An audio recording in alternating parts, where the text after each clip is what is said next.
بسم اللہ الرحمن الرحیم۔ السلام علیکم ورحمۃ اللہ وبرکاتہ۔ رب شرح لی صدری ویسر لی امری واحلل عقدۃ من لسانی یفقہوا قولی۔ ترجمہ قرآن مجید کا سلسلہ آگے بڑھاتے ہوئے آج ہم سورہ یوسف کی آخری آیات نمبر 96 سے 111 تک کا ترجمہ پڑھیں گے۔ آیت نمبر 96۔ جب خوشخبری دینے والے نے پہنچ کر ان کے منہ پر وہ کرتا ڈالا تو اسی وقت وہ پھر سے بینا ہو گئے۔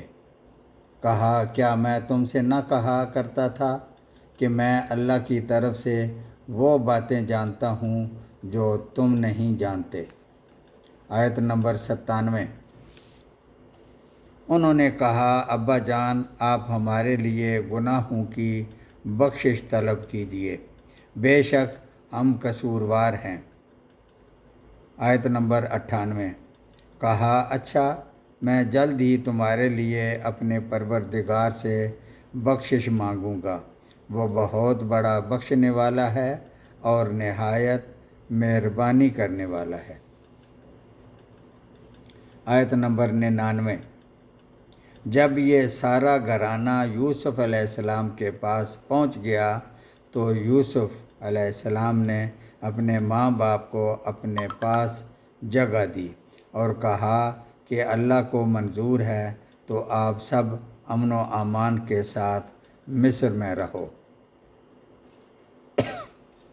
آیت نمبر 100۔ اور اپنے تخت پر اپنے ماں باپ کو اونچا بٹھایا اور سب اس کے سامنے سجدے میں گر گئے۔ تب کہا کہ ابا جان، یہ میرے پہلے خواب کی تعبیر ہے، میرے رب نے اسے سچا کر دکھایا۔ اس نے میرے ساتھ بڑا احسان کیا جب کہ مجھے جیل خانے سے نکالا اور آپ لوگوں کو صحرا سے لے آیا۔ اس اختلاف کے بعد جو شیطان نے مجھ میں اور میرے بھائیوں میں ڈال دیا تھا، میرا رب جو چاہے اس کے لیے بہترین تدبیر کرنے والا ہے اور بے شک بہت علم و حکمت والا ہے۔ آیت نمبر 101۔ اے میرے پروردگار، تو نے مجھے ملک عطا فرمایا اور تو نے مجھے خواب کی تعبیر سکھائی۔ اے آسمان و زمین کے پیدا کرنے والے، تو ہی دنیا و آخرت میں میرا ولی اور کارساز ہے۔ تو مجھے اسلام کی حالت میں فوت کر اور نیکوں میں ملا دے۔ آیت نمبر 102۔ یہ غیب کی خبروں میں سے ہے جس کی ہم آپ کی طرف وحی کر رہے ہیں۔ آپ ان کے پاس نہ تھے جب کہ انہوں نے اپنی بات ٹھان لی تھی اور وہ فریب کرنے لگے تھے۔ یعنی یہ سب باتیں نبی کریم صلی اللہ علیہ وآلہ وسلم کو وحی کے ذریعے بتائی گئیں۔ آپ تو وہاں موجود نہ تھے جب برادران یوسف یہ سازشیں کر رہے تھے۔ آیت نمبر 103۔ گو آپ لاکھ چاہیں لیکن اکثر لوگ ایمان والے نہ ہوں گے۔ آیت نمبر 104۔ اور آپ ان سے اس پر کوئی اجرت طلب نہیں کر رہے ہیں، یہ تو تمام دنیا کے لیے نری نصیحت ہی نصیحت ہے۔ آیت نمبر 105۔ اور آسمانوں اور زمین میں بہت سی نشانیاں ہیں جن سے یہ منہ موڑ کر گزر جاتے ہیں۔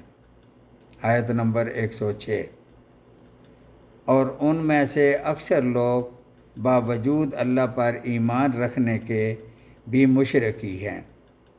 یعنی مشرکین یہ تو مانتے ہیں کہ زمین و آسمان کا خالق، مالک، رازق اور مدبر صرف اللہ تعالیٰ ہی ہے، لیکن اس کے باوجود عبادت میں اللہ کے ساتھ دوسروں کو بھی شریک ٹھہرا لیتے ہیں۔ آیت نمبر 107۔ کیا وہ اس بات سے بے خوف ہو گئے ہیں کہ ان کے پاس اللہ کے عذابوں میں سے کوئی عام عذاب آ جائے یا ان پر اچانک قیامت ٹوٹ پڑے اور وہ بے خبر ہی ہوں؟ آیت نمبر 108۔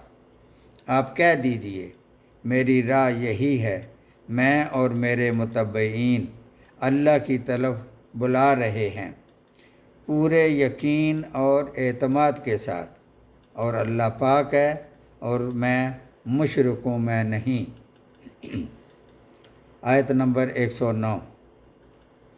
اور آپ سے پہلے ہم نے بستی والوں میں جتنے رسول بھیجے ہیں سب مرد ہی تھے جن کی طرف ہم وحی نازل فرماتے گئے۔ کیا زمین پر چل پھر کر انہوں نے دیکھا نہیں کہ ان سے پہلے کے لوگوں کا کیسا کچھ انجام ہوا؟ یقیناً آخرت کا گھر پرہیزگاروں کے لیے بہت ہی بہتر ہے۔ کیا پھر بھی تم نہیں سمجھتے؟ یہ آیت کریمہ اس بات کی دلیل ہے کہ تمام نبی مرد ہی ہوئے ہیں، عورتوں میں سے کسی کو نبوت کا مقام نہیں ملا۔ اسی طرح ان کا تعلق قریہ سے تھا جو قصبہ، دیہات اور شہر سب کو شامل ہے۔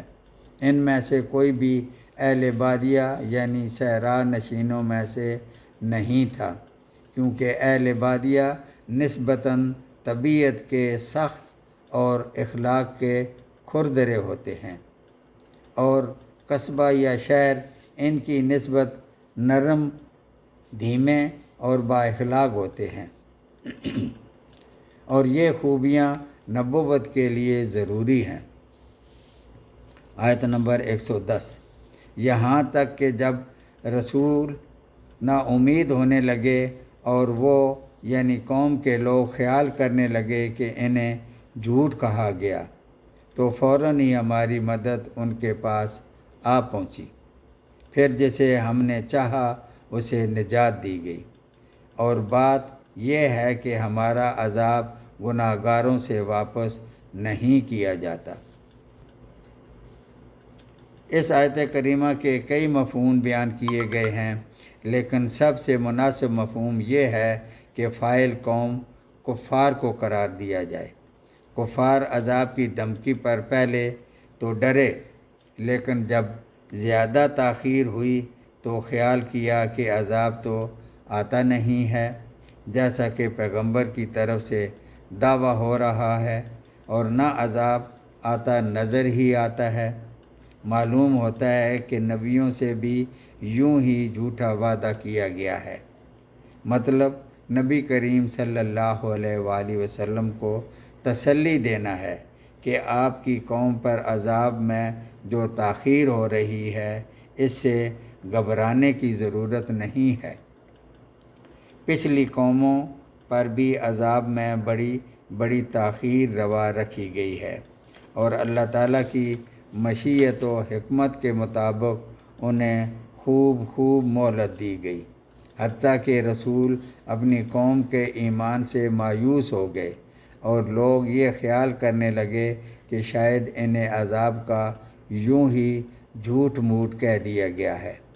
دوسرے اس سے آیت کریمہ میں دراصل اللہ تعالیٰ کے اس قانون مہلت کا بیان ہے جو وہ نافرمانوں کو دیتا ہے، حتیٰ کہ اس بارے میں وہ اپنے پیغمبروں کی خواہش کے برعکس بھی زیادہ سے زیادہ مہلت عطا کرتا ہے، جلدی نہیں کرتا، یہاں تک کہ بعض دفعہ پیغمبر کے ماننے والے بھی عذاب سے مایوس ہو کر یہ سمجھنے لگ جاتے ہیں کہ ان سے یوں ہی جھوٹ موٹ کا وعدہ کیا گیا ہے۔ یاد رہے کہ محض ایسے وسوسے کا پیدا ہو جانا ایمان کے منافی نہیں ہے۔ آیت نمبر 111۔